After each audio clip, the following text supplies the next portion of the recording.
The bustling Heathrow Airport was alive with the hum of travelers preparing to jet off to destinations around the globe. Among the elite first-class passengers, James Carter, a middle-aged black man in a simple polo shirt and jeans, quietly sipped his coffee in the exclusive lounge. His calm demeanor and understated attire made him blend into the background, in stark contrast to the designer suits and glittering jewelry of others around him. As James scrolled through his phone, the first-class lounge door opened, and Captain Greg Walters strode in, radiating confidence. With his crisp uniform and air of authority, Greg often prided himself on maintaining standards in first class. His sharp eyes scanned the room, lingering on James. Approaching James, Greg asked with a polite yet unmistakably condescending tone, "Excuse me, sir, are you sure you're in the right lounge?" James looked up, unfazed. "Yes, I'm sure. Can I help you with something?" Greg's smile was tight. No, just checking. Enjoy your time here." As Greg walked away, James sighed, the all-too-familiar pang of being underestimated briefly flickering across his face.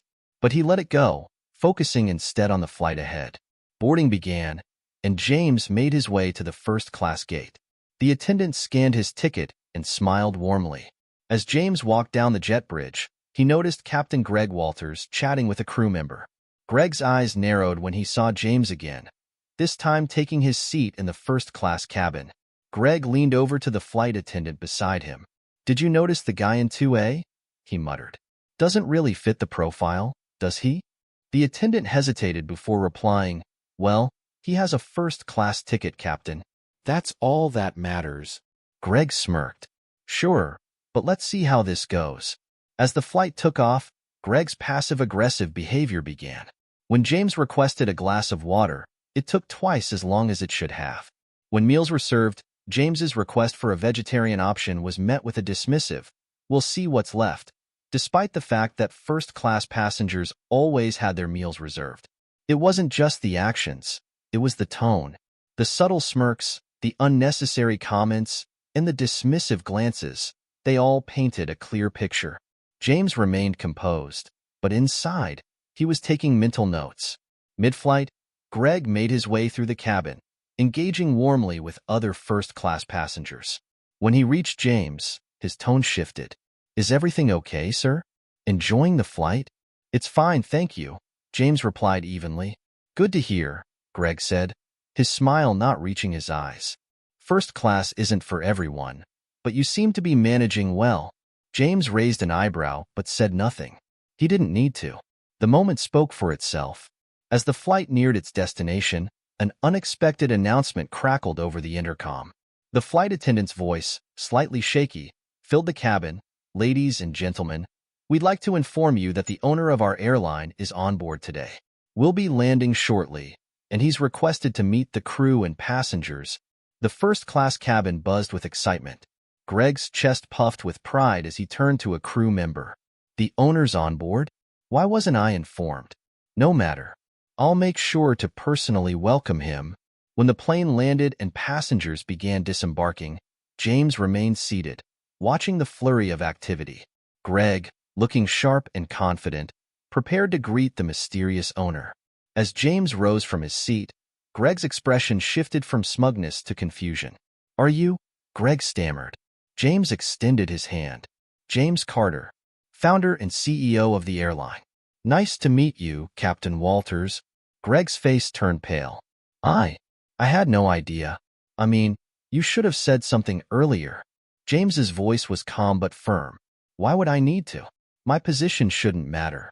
What matters is how you treat your passengers, regardless of who they are." The cabin crew stood silently, watching the exchange. Greg fumbled for words. "Mr. Carter, if there was any misunderstanding..." James cut him off. "There's no misunderstanding, Captain.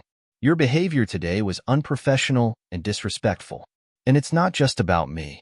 It's about every passenger who's ever felt judged or mistreated by someone in your position."